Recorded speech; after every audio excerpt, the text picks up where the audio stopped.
So we're going to open up for a Q&A. You can ask us anything.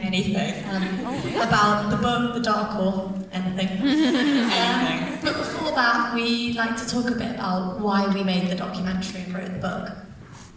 Yes, we would. So it's called Overshare, and we wanted to write the book because we overshare with you just organically, like we don't try and do anything, we just are ourselves. But then there's like a time and a place to say certain things. I feel like this microphone's really loud.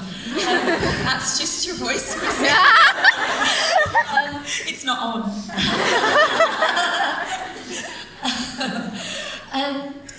So like obviously we want YouTube to be a place where people come and watch our videos and it's like an escape and it's just a really funny 5 minutes or 10 minutes or whatever where you just enjoy yourselves.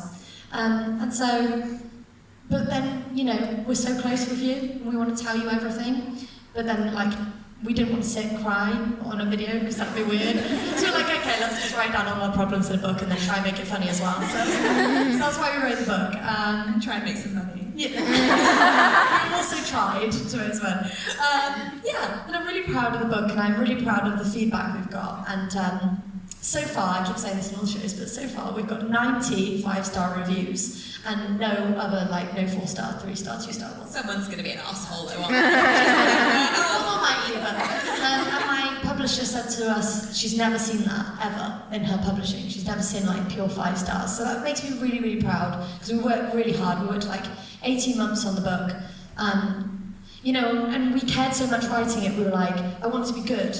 Rose and I would never want to create content that, you know, we'd never just put something out there and, you know, for money or whatever. Ideally, we'd like to put something out there that's amazing and that maybe it has an important message, maybe, and you really enjoy it, and we make money. That would be the dream. That would be good. That's what we aim for. So when we were writing the book, you know, I'd read it and be like, is that funny enough? Is it good enough? Like, you know, and I'd rewrite it and edit it, go over it, and we worked so hard, and I'm really proud. Who's read the book? Woo! Good. And I'm proud of it. I think it's a good book. So then the documentary, also called Overshare, we realised that things we wrote, for example, in the mental health chapter can really help people. But obviously we can't speak on behalf of everybody. We can just talk about our lives. And I think there are people out there who are everyday people who don't have the visibility that is needed. I think, first of all, we used to live in a world, and we still do a bit, but it's getting better, where, you know, there was no, like, same-sex couple visibility. And now it's getting better, but there's still lots of people who are just your normal, everyday, standard person who aren't getting their stories told. So that's why we did the documentary. We wanted other people to overshare. It's a two-way street, you know, and we just, you know, want to get this message across that you need to be heard, you know. Exactly, and I think that was what we wanted to do. We wanted to use our platform that we had, you know, built over the last 7 years to allow these people who don't get a lot of representation, who don't get a lot of exposure, to be able to tell their truth. And I think that was always what we wanted to do, and I think we did it really well, because these are some really difficult, challenging stories. You know, Charlotte, that was incredibly, her truth is a very, very difficult situation to deal with. Corey, we wanted to make sure we told his story so well and do him justice. And that was really the forefront of the whole thing. And, you know, this is why we called the book Overshare and the documentary Overshare, because we just wanted to share with you guys and let you guys share with us. So that's kind of like pretty much the whole sort of creative behind it. So yes, I'm going to allow you guys to ask us some questions. This should be fun and interesting, shouldn't it? We've had a real variety of questions up and down the country. Newcastle, not going back there. London, opening night, my mum was there. That was also incredibly awkward. Musicians came up. Don't know how. If anything, I just choked on my smith. If anything, it was a testament to that audience, really, wasn't it? Because after such what I like to think is quite a powerful documentary, what they wanted to ask was about how we did it. So I'm glad that it really resonated with them. Thank you, London. So if you have a question, guys, don't be shy, because you know us. We'll just go there. Dave is somewhere around with a microphone. I'm excited. He's over there. I'm excited. Dave, have we got a first question? Hello? Hello? He's coming. Turning round. And don't worry, everyone starts off shy, and then someone asks something really inappropriate, and everyone's like, right! But yeah, we like to talk about anything, whether it's the LA YouTubers or YouTube in general, our sex life. Hello. Hi. I love you guys, by the way. I'm a new fan, like, only over the past couple of weeks. Okay, cool. Thank you. Oh, my ticket. I don't know what I'm buying tickets for, but here we go. What a lovely microphone connection. My voice. Go for a deep question first, and then Love it. everyone else can ask the info questions. I have a lot of friends in the States and a lot of friends in England. Yeah. What was the reaction to kind of the LGBT community? Because my experience has been in the States, no disrespect if there's any Americans in. Any Americans? Wow. No, just that it's been, it's less accepting. It's a lot more harsh out there, Right. than it is in the UK. And Does that depend where in America, I though? suppose that's where, because places like San Francisco, that's quite. yeah, I think in the big cities, Yeah. then But it's kind of rurally, it's yeah. difficult. And Yeah. I don't know. I think my experience, I've been very fortunate. My mum's gay, so my normal life was LGBT until I realised that actually you could be straight. What? Right. But wherever I went, it was always very open and chill, and we went into the countryside in England and stuff. And I've been very fortunate enough to never experience any negative attitude. Oh, okay. There we go. Oh, you've changed the microphone. Great. I was just curious in your experience, because you did it here and then you went over there, and you know, we all love you, and we know you have lots of LGBT US friends as well. Yeah, yeah. So it's interesting because obviously we went to E-Town, which was Anne and Danny's town, and they obviously felt extremely uncomfortable. I think it was quite a Republican area. Yeah. You're right. I was going to say that word, but I'm just going to leave it. And we didn't know, so we were just kind of being ourselves, and we went to the shop and like hung out and stuff, and then after that they said, oh, I wouldn't like you being gay in the shops and stuff, and we were like, okay. So, you know, it's not a nice feeling, but then also at the end, Dan and Danny did start pushing themselves to be more romantic with one another in public, because it was an area that kind of wasn't as accepting, but even if you're in an area like that, not every single person is represented by, you know, that. It's not every, you know, we've lived in quite a conservative area before, and Yeah. I think you've just got to keep pushing the boundaries safely. That's what I would say. Because, yeah, we've lived in some very conservative areas. And we're not very, believe it or not, PDA, like, naturally. Well, we are. We are. No, I take it back.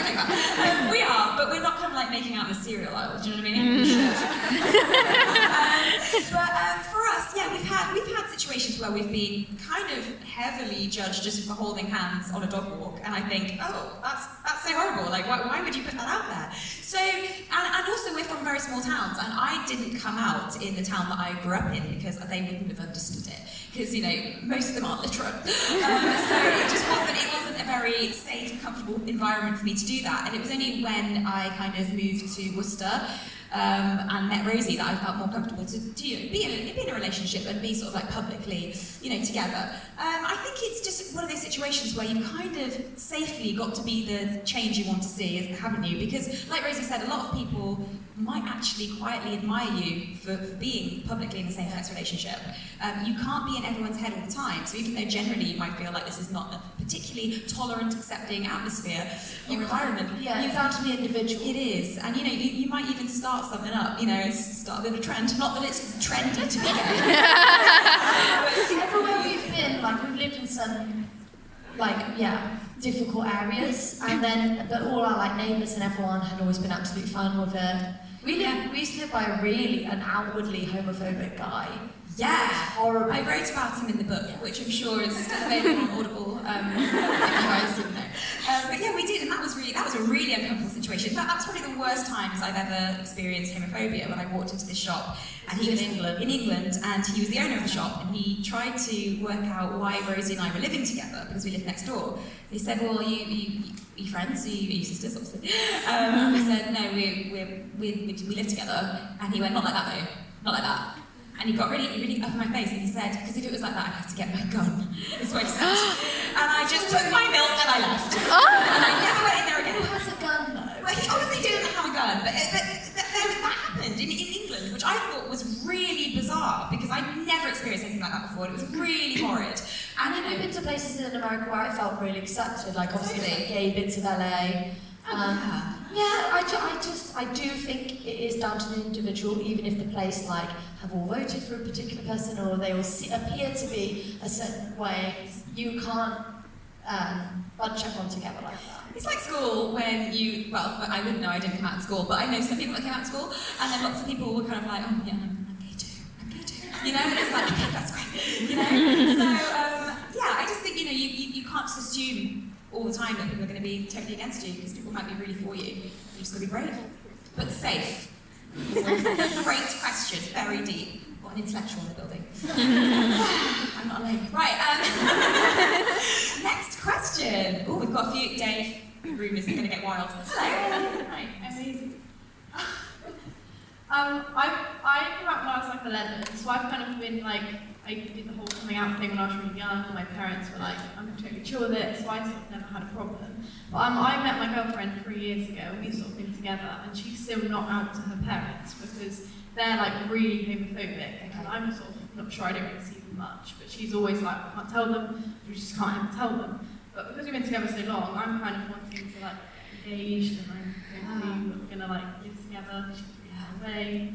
And so I know probably you talked about how do you come out to like in quite a lot of your shows, but considering they're really homophobic, have you got any advice on how we could come out, like slip it in?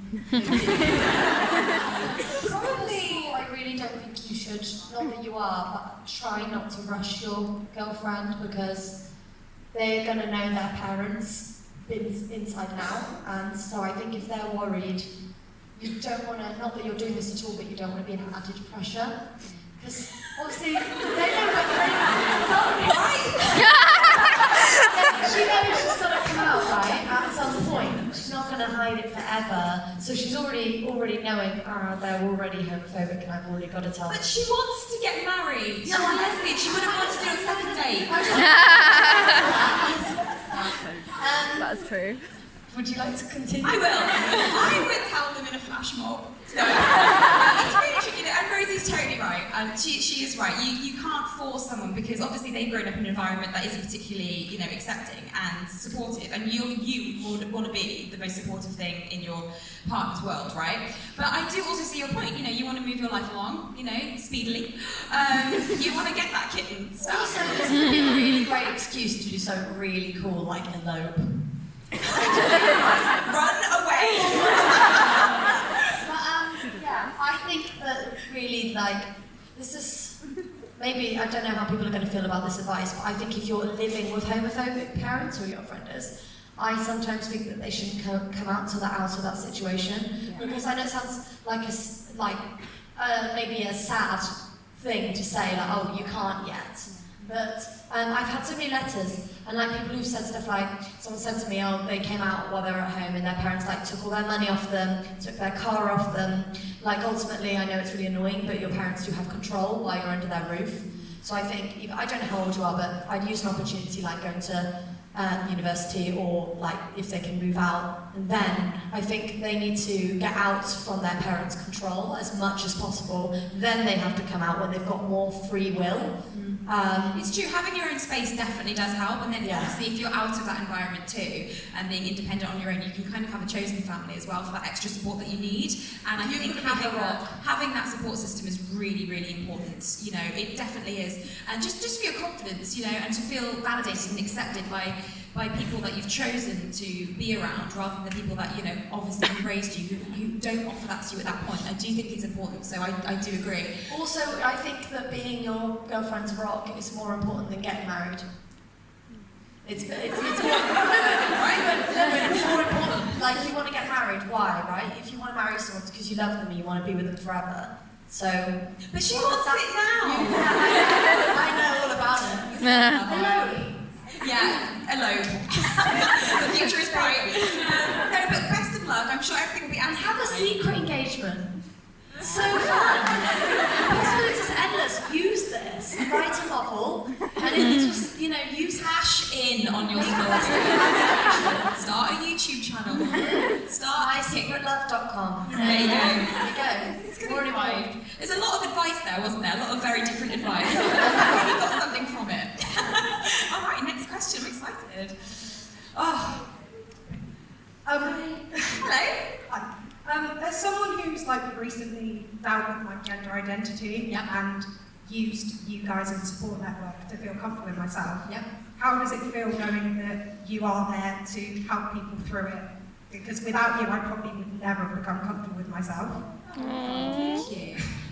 Well, for me, that's such an honour to hear, first of all, and also one of the reasons, well, the only reason why Rosie and I do YouTube and make documentaries, and and are so honest with you guys, because one thing we've always said is we'll only ever do YouTube if, first of all, we enjoy doing it, genuinely enjoy it. Second of all, we're proud of our content, and third of all, that it does benefit the community in some way. I guess when we first started, we never really realised that being a visible same-sex couple would help so many people, because luckily throughout my lifetime I've never really had much of a problem with being gay. I've never personally seen it as a failing in myself, and I'm just very lucky that that's how I've always felt. But it wasn't really my motivation to start YouTube to be a gay channel. I still don't think we're a gay channel. I think we are a channel who are in a same-sex relationship, and that's just part of their vibe, So to hear stuff like that really is the most rewarding thing that we have got from this tour, from meeting you guys face to face. I think it's easy for a lot of YouTubers to see their audience's numbers as views, as money, and I can safely say that we genuinely don't, because the one thing that we do love about touring is being able to hear your stories firsthand, face to face, putting a face to the name, And for me, that's actually my biggest and proudest achievement, to change people's lives, hopefully for the better, and just to instill some kind of confidence. I mean, that's fantastic. So thank you, first of all, for saying that, and well done. It's really great, and it's really great to be able to have the platform. I mean, at first we were quite nervous about the responsibility, weren't we, of being called role models, because we never ever said, yes, we're role models. I mean, God, But it is something that we've definitely taken on board as we've sort of matured. Not too much though, I'm not aging. So it is something that we're definitely thinking about. And going forward, I'd say that we're definitely putting that at the forefront of everything that we create. So hopefully we're doing everything for the right reasons, and we're going to carry on and make the same kind of content, whether it's still on YouTube, whether it's in documentaries or books, anything. I think, that's definitely why we do it. So thank you. Round of applause for that person.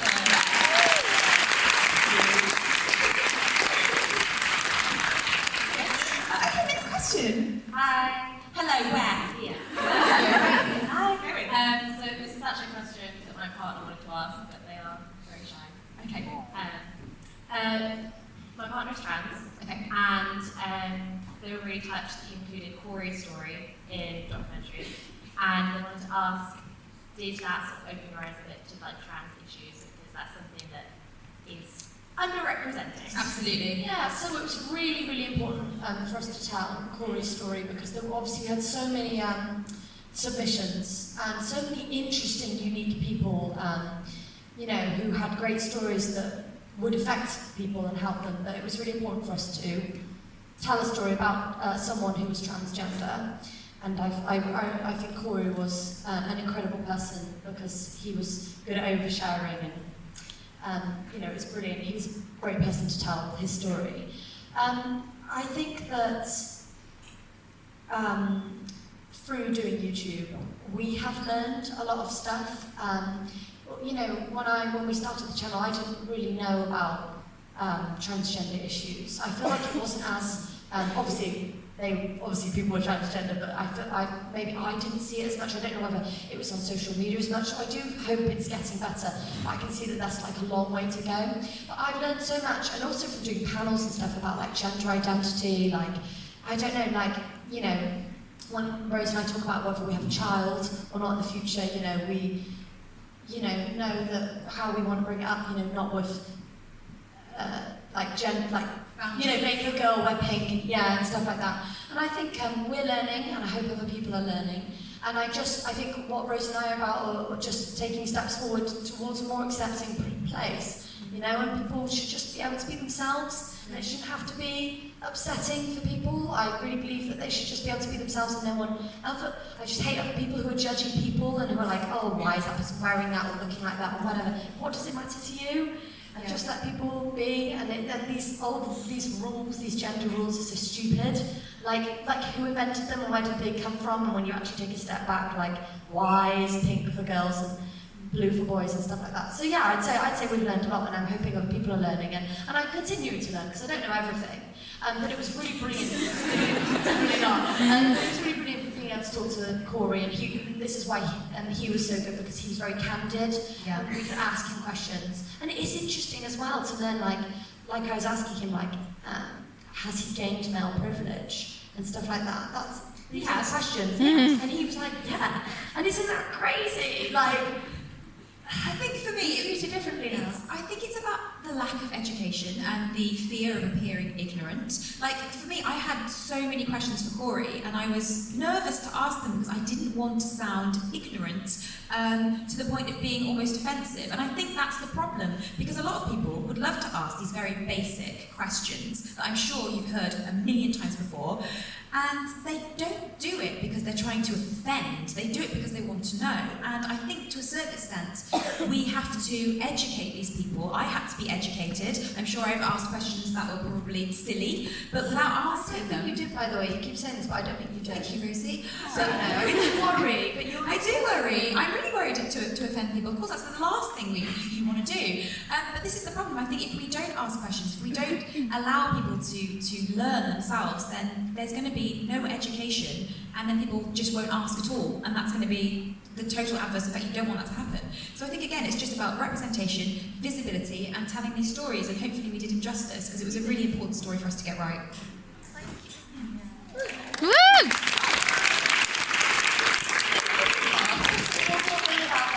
Also, we also worried about telling his story because we were like, well, who are we to tell Corey's story because we are cisgender? So we were like, what gives us the right? And then lots of people were saying to us like, oh, talk about this stuff. And obviously we're supportive of the transgender community and stuff, but we were like, well, what do we say? Because, I can't be the one to tell it. So this was perfect, getting Corey to do this, and it's been so great. So yeah, it was we're really lucky that we got to do this documentary and we can show it to people because, it's educating people. Yeah. Next question. Ooh, I've been told to stand up. Okay. That's helpful. Right, Rose. Yes. Where have the X Factor audition videos with you and Laura Dixon? Because they used to just make me so happy. And they've gone. Did I make them private? Is that what happened? I tell you what, the only reason is sometimes whenever Laura Dixon's up for a promotion, I have to make things private in case my colleagues find it. And she's like, just so you know, I'm up for promotion. I'm like, again? And she's like, yeah. And then I have to make it private, and I just don't want to fuck around with her career.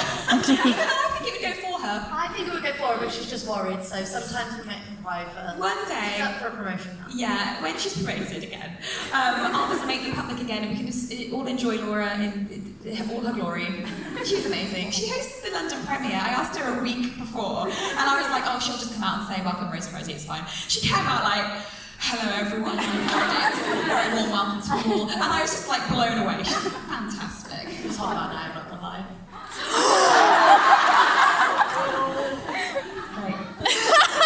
Next question.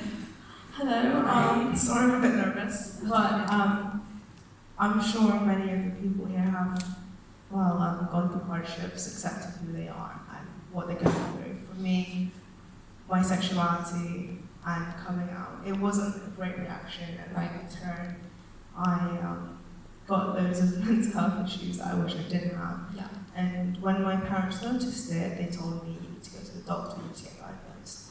And I was wondering, for you two, was it hard accepting that there was something wrong with you two and that you needed to get help? Well, for me, I was actually quite relieved that I knew what it was because I think a lot of people think about obsessive compulsive disorder and they think, oh, okay, so you clean and you hate germs. And I'm just like, well, no, but yes. But there's another half of OCD that people rarely talk about because it's very difficult to explain and for people to understand. And that's when it comes to sort of like intrusive thoughts that are triggered by anxiety, and you have rumination. And it's very, very, very scary when you don't know what that is. And when I was 16, I was just flooded with intrusive thoughts, and I just thought, oh my God, what is my brain is just cannibalizing itself. And I didn't know what it was, and I spoke to my sister about it, and she was very educated, of course, because she suffered from depression. And she told me about OCD and that she thought I might be suffering from it, and she then told me to go to a doctor, which was quite scary in itself, for sure. And then he said, you know, I'm going to refer you. So then I went for therapy, and they diagnosed me with OCD pretty much straight away. So that in itself allowed me to understand the condition a lot more, and I think it takes the power out of it a lot when you understand how these things work, why they're affecting you, and how you can actually turn it around to become quite a positive thing. So for me, I was relieved. It wasn't easy, it never is, because you know, OCD, a lot of it is fueled by fear, the fear of something, which makes you anxious, and then makes you ruminate, and then you're flooded with things, and you think, God, what is happening? And you know, throughout being diagnosed, I've learned how to control anxiety, to recognise OCD. So for me, I was really grateful to know what it was, to know what it was all about. What about you? Did you have a similar experience? Or? Yeah, I think I was also relieved to know what it was that was wrong with me, so then I could at least know and kind of look up. I think knowledge is power. Yeah, totally. And I'm really big into, I think people should have, I think everyone probably should have therapy, because like literally no one goes through life and doesn't have any negative experience. These things can really impact people. So the more we're talking about it, Yeah. the more we're making a difference. And I have seen a huge change, especially online, just about the way that we talk about mental health, taking the negative stigmas out of it, you know, because I think it's fair to say that everybody, like Rosie just said, everybody suffers with something. And if we could just talk about it and help each other, then, I mean, what's the harm in that, you know? So I also think another thing, like you said, I have these problems that I wish I didn't.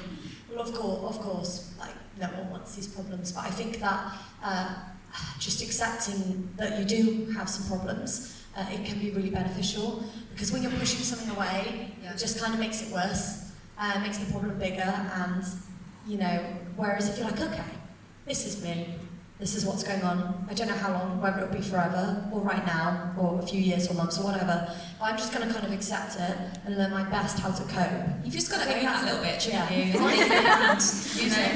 But that's I think the best thing you can do for yourself is to just accept something. And I think I noticed that whenever I'm like, why? It doesn't get you anywhere, but worse. It's horrible. Yeah, so I think that you've just got to be so kind to yourself. Yeah. And like, I think it's like sounds lame saying that, but actually that is what you have to do. And I think you just have to continue doing that. Right. Next question. Hi. Hello. Hi. Camila Carriotop? Yeah. What was it like meeting Camila? Excellent question. What was it like meeting Camila? I lost my shit, didn't I? It was actually, do you know what? I will say, I'm actually really proud of both of us. I think we handled it pretty well. I went into professional roles, believe it or not, that's as professional as I come. So that was amazing. She's really nice. Before we met her, she left hearts on our Instagram pictures. She left four. So that was like built the tension somewhat. So we were like, oh my god. And then she came in, and waved at us. Yeah, then she waved and I was like blowing kisses, but she was like far away. Then we had to interview Liam Payne. I know. No one cared for. Whatever, Liam. Shut up. Kids threw shit about that. And then they wouldn't go away. I was like, that's great. I even tapped his leg. I was like, yeah, that's great. But then we finally got there, it was amazing. She was super nice. Yeah. It was great. It was the best day of my life. It was lovely. People say don't be your idols. Oh. People say don't be your idols, but I say do. Yeah, It was totally. fine. It was good. Yeah, great question. Excellent question. All right, next question. Ready? Hello. Hello. Hi. Hi. So first of all, thank you for just being you and making so many people so comfortable with their sexuality, life, and yeah. Oh. I have the first inappropriate question. Yeah. Ready. So you said old people sex is gross. So when do you want Not to? that yet though, so we don't actually know. But It depends what you call old, doesn't it? Go on. So when do you want to stop having sex? Yeah, 31. I would say this has changed because I had a fear, and I feel like that fear has been taken off the table now. Laser hair removal. Yeah, so I was really scared about grey pubes. So when I was a kid, I was like, wait, do your pubes get grey? To my mum, and she was like, well, it's like the hair on your head. And I was like, that's a yes, okay. I can't. No. So what's your But age? now we've had laser hair removal, and I don't have those anymore. So I said this the other day, I think it's not necessarily old people sex that makes me feel gross. It's when older people think they're really sexy having sex that makes me feel gross. I'm just like, oh, it's gross because you think it's sexy and it's not. If you're having it at like 80, like, come on, let's give it a go. I'm like, fair play, respect. You know what I mean? I think it's just people's attitudes that makes me a bit, ew. yeah, my mum used to have her friend, Mrs. Shayla, and she's fine. Are you outing someone? She's dead now. Oh, she's dead, okay. Her husband had sex all the way in their 90s, and they only stopped. I'm just going to say the quote. My mum said that they only stopped because, quote, he dried up. Rosie, what's more concerning? How does your mum know Because this? she was really good friends of her, and she told her everything. But anyway, so they were 90. I think that's really good. I think it's great, you know, like I said, fair play. That's gonna be good for you, surely. I'm sure it is good for you. We'll cross the bridge when we come to it. Yeah, I don't really know when we're going to stop. Private zero. Stop. We solved the issue, so we should be fine. Talking like there's no one here. Great question. Okay, No. next Thank question. you. Next question. What else you got? Ready? Hello. Hi. Okay, so it's kind of like a sad, depressing question. That's okay. But I'm here with, I'm here with my girlfriend, Okay. and I love her like more than anything. But I struggle really badly with showing affection in public Okay. because I'm petrified. Yeah. And I just like some tips on how to be more out and comfortable. Okay. Well, I would say the only piece of advice I could give you personally is, and I retweeted Hilani the other day. In her words. I was going to retweet that, and you already did. Yeah, beat to it. She was talking about how, you know, you're never going to please everybody in this walk of life. Not everyone will like you, not everyone will accept you, and that's just a fucking fact. And you just have to think, okay, that's fine. And you only have, so we know, one life to live. So if you're not living it as your authentic, I'm literally reiterating her whole tweet. If you're not living it to your most authentic self, as your most authentic self, then it's just such a waste of your time. You are doing it to benefit other people, strangers that you don't even know, and who probably, if they do have anything negative to say, they're not worth knowing. And why are you making their lives easier but making your life harder? Do you know what I mean? Kiss her now! Kiss on the lips! Kiss her right now!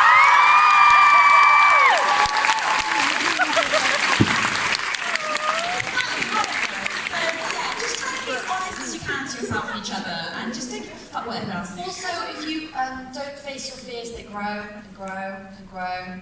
And, you know, then you have to check your hotel room wardrobes under the bed. So, yeah, safely, try, slowly face it. Oh, it's okay. It's okay.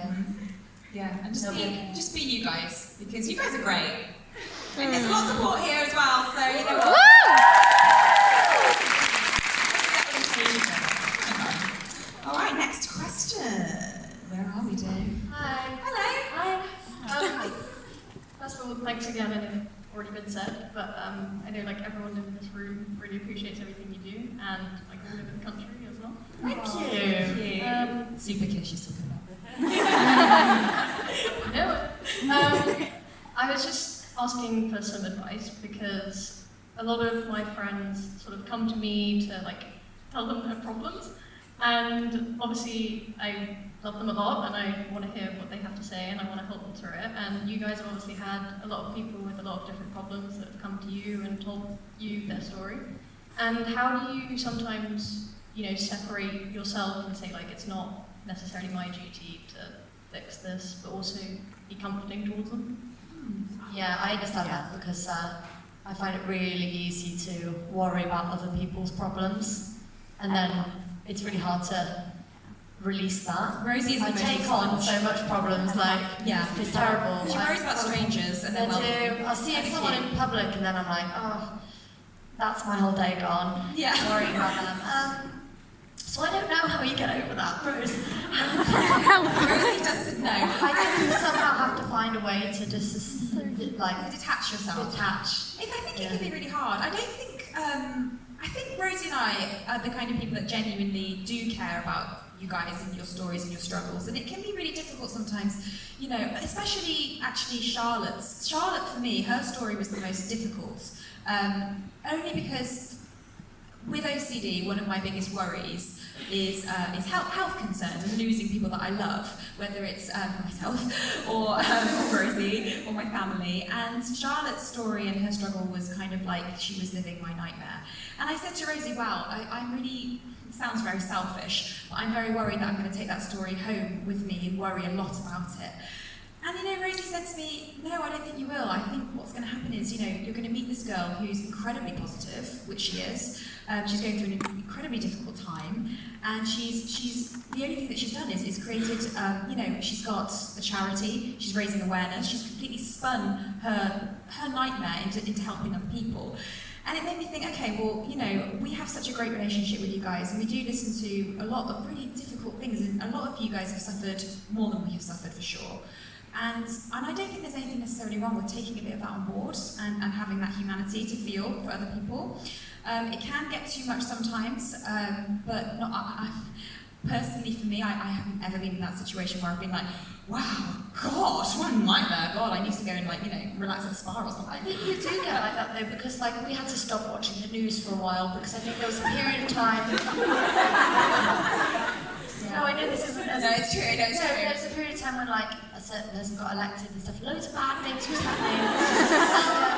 And it was just like there was loads of negative stuff. Yeah. You just have to take a step away because I do think these things do take a toll on you. And it depends how sensitive a person and how empath, if you're an empath or not, what you take on and stuff like that. But yeah, we had to take a step away from that. I think sometimes you have to take a step away. Because I think you can go through a time when maybe your friends are telling you all this stuff, and then maybe there's stuff on Twitter and there's stuff on the news, and it's just like, you can, like, in the world, at all times, there can be really great things all the time going on, and really bad things, and you've got to try not to focus on the bad things, because yeah, you can get consumed and be like, God, I can't fix these problems. Yeah. There's so many problems. Like, I could easily sit here and be like, oh, global warming, shit. How long should we bring a child into this world like this? So you could just go on and on about it, but then you've got to not, because then you're not living your life. You're just living everyone's stresses. That's true. You've got to focus on the good. So you've got to find a way to disattach. You've got to focus on the good. And you do have to take a step back, I think. Woo!